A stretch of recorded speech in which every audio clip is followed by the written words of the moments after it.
Showtime! The Capital G show starts right now.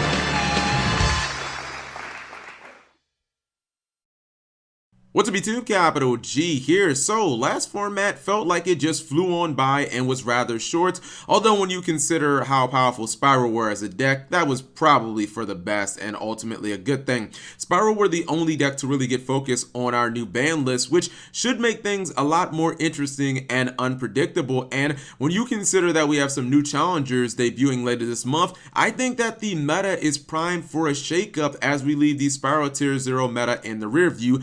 With all that said, you guys should know the deal by now. I'm going to be ranking what I believe are the 10 best decks for the competitive meta this format. Once again, as we know that this list is going to be effective until at least January, I'll only be considering releases up until that point. So don't expect to see Jack Knights or anything like that from Extreme Force to make the list, but Spirit Warriors and Fairy Structure deck are 100% in. Without further delay, welcome to the top 10 best Yu-Gi-Oh decks for the November 6, 2017 format.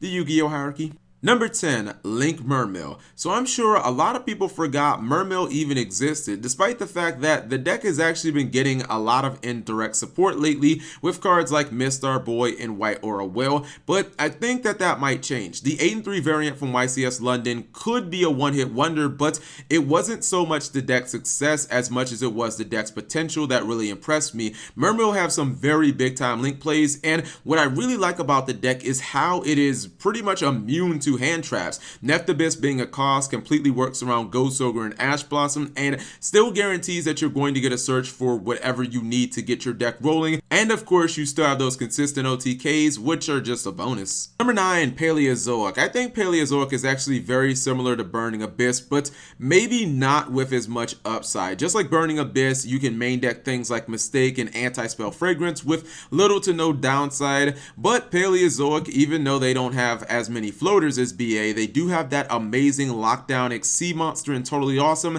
that can still be extremely oppressive, especially when you pair it with a Dupe Frog on the field and your opponent can't attack it. It's just a card that can negate anything they throw at it and produce other monsters as well. Paleo also do a very good job of defending themselves because the deck is naturally suited to run a very high trap count. It's one of the only decks in the format that still can effectively run battle traps, which can summon Paleo monsters from the graveyard and protect your little Paleos as well. With that said, its playstyle does make it a huge target for evenly matched, which unfortunately just blows the deck out of the water, puns intended. Worst of all, if you don't have Toad on the field, there's almost no way of playing around it because Paleo just naturally want to put a lot of traps on the field. I guess you could hypothetically run 7 tools of the Bandit or Dark Bribe, but we obviously know those aren't optimal.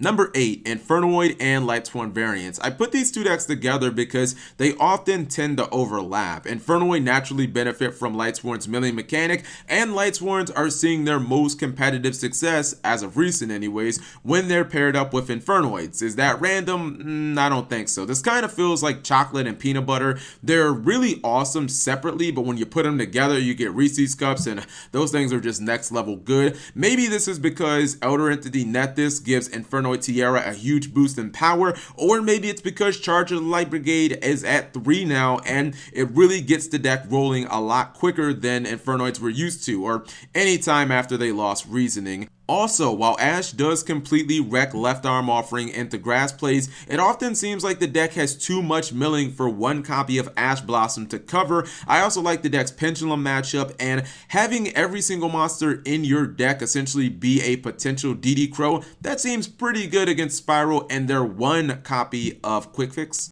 Number 7, Burning Abyss. So this might seem a bit high for BA, but the deck has just been seeing a lot of competitive success as of late. Not only did it make top 8 at YCS London, but also top 8 at a regional in the United States in the same exact weekend. And if I can add just a little more evidence on top of that, the ARG that is currently going on, Noah Green piloted that deck to first after Swiss. That is damn impressive, especially considering this is a new format tournament, so there's a lot lot of Pendulum players running around and a lot of other decks that people would consider a lot better than BA. Not only can BA run, much like Paleo, a lot of annoying floodgates in the main deck like Anti-Spell, Fragrance, and Mistake that are very effective against most of the decks on this list, but since most Burning Abyss players have dropped the Solemns, a card that it should be heavily susceptible to and evenly matched becomes a lot less of a problem. The deck can also incorporate cards like Vanity's Fiend, which completely wrecks spirals, and I don't even think that they really have an answer for that card outside of, I guess, maybe the utility wire. Lastly, I don't think Cherries is going to be a big enough factor in this format to really hinder the deck's ability to see competitive success. Number 6, True Draco. So this deck basically fell off a cliff the second that Circuit Break was released in the TCG, and it wasn't because the deck is too slow. It definitely was not because the deck doesn't have enough power. It was simply because your Spiral matchup was so abysmal. I never like to say a matchup is completely unwinnable, but it was pretty damn close. We know that Spiral were like 90% of the meta, and Masterpiece just didn't do much against the Spiral deck. If your opponent had the Resort on the field, you couldn't target any of their monsters, and you had to attack. You had to go after their field spell, which was very bad because Masterpiece being that once per turn effect. And then on top of that, Drone, which was at 3, made it so easy for the deck to just effectively out Masterpiece. They really didn't even have to consider him a legitimate threat. And without Spiral being tier 0 anymore, I fully expect Masterpiece and Pals to return to the meta. A lot of times when something is out of sight and out of mind, we as players tend to forget how truly broken a card like Masterpiece can still be when he's unaffected by spells and traps. That thing can still be a win condition. And I think that people are definitely going to have to look out for Masterpiece, because that card that used to put the fear of God in duelists, he still thinks he's that card. And I predict there's going to be a lot of duels where people go back to realizing that Masterpiece is still in a league of his own. Number 5, Magical Musketeers. I'm willing to bet that I am so much higher on this archetype than almost every other Yu-Gi tuber out there, but I've seen the results firsthand too many times, and I trust the eye test. Yes, I do get it. The deck flopped in the OCG super hard, but you have to get this. It's not gonna have to deal with full power Spiral over here in the TCG. It's probably second, in my opinion, only to Spiral when it comes to the ceiling of its first turn, which can kind of mean that it automatically wins the duel. If you get that much oppression on the board, your opponent is going to have to fight through hurdle and hurdle and hurdle after disruptive cards. Best of all, since no one is really running counter traps, not even like Burning Abyss, which are the cards that really hurt the deck, I'm not seeing a ton of counterplay right now in our meta. I think that Magical Musketeers are also going to benefit from the fact that they don't need the extra deck, and I think I see certain people bringing back D-Barrier, or at least trying to bring that card back to prosperity. It's a very oppressive deck, and I don't actually like it very much, but I just think that it's too good to fail. Number 4, Trickstar. I wasn't sure about putting Trickstar this high on the list, but over the past few weeks, I think that I've just seen Trickstar do it too much, whether it's on the regional level, the YCS level, or the ARG level. I've seen Trickstar have a little too much competitive success to think that it's just a fluke, and I think that's good enough for me. Plus, I believe that Trickstar are probably the only deck on this list, with maybe the exception of Magical Musketeer, that will probably have its players not really have to deal with any great side deck cards for the entire format. Maybe people will say Artifact Lancia. Congratulations, you cited something that's literally only good against one card in their deck and nothing else. I also think Trickstars just have so many avenues to victory because the deck is not completely dependent on the battle damage or the burn damage, and often it's just a combination of both of those two combined, and it's really difficult to just stop one part of the Trickstar deck without getting obliterated by the other side.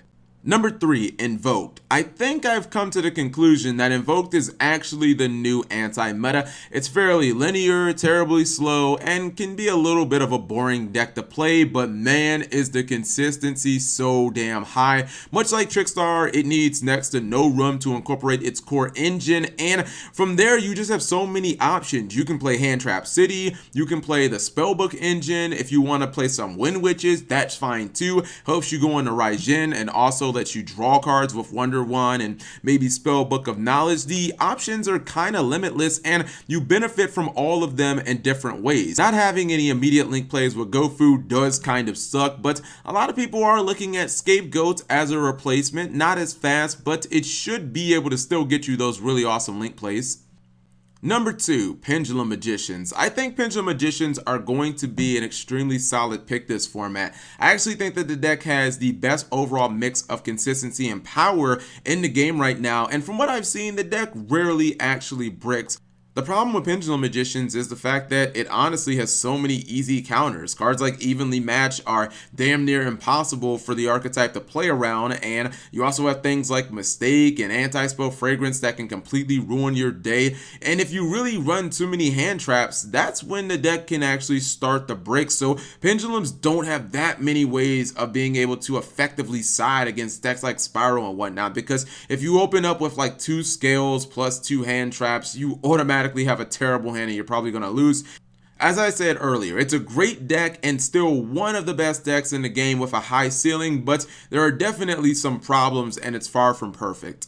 Honorable mentions include Counter Fairy, ABC, and Monarchs. Finally, to our number 1, Spiral. We're not even technically into next format yet, and I think the Yu-Gi-Oh world has already realized just how powerful this deck is, and in fact, the power ceiling of the deck hasn't been reduced at all. If you have a simple 2 or 3 card combo in Spiral, maybe something like a quick fix and a double summon, you will still get yourself a +7, and we definitely take those. You still end on a ridiculously strong board that's just as powerful as last format, and maybe you can even say that it's more powerful now that we have Tri-Gate Wizard. Cards like Evenly Match and Interrupted Slumber and Field Wipes don't even actually answer the board. Keep in mind, Set Rotation and GoFu were never 100% staples in the deck. Don't believe that nonsense. Terraforming is still at 3, so they're going to get the resort pretty much at will, and you can just throw Upstart Goblin into the deck because it's just a card that, you know, thins your deck out a little bit and adds consistency where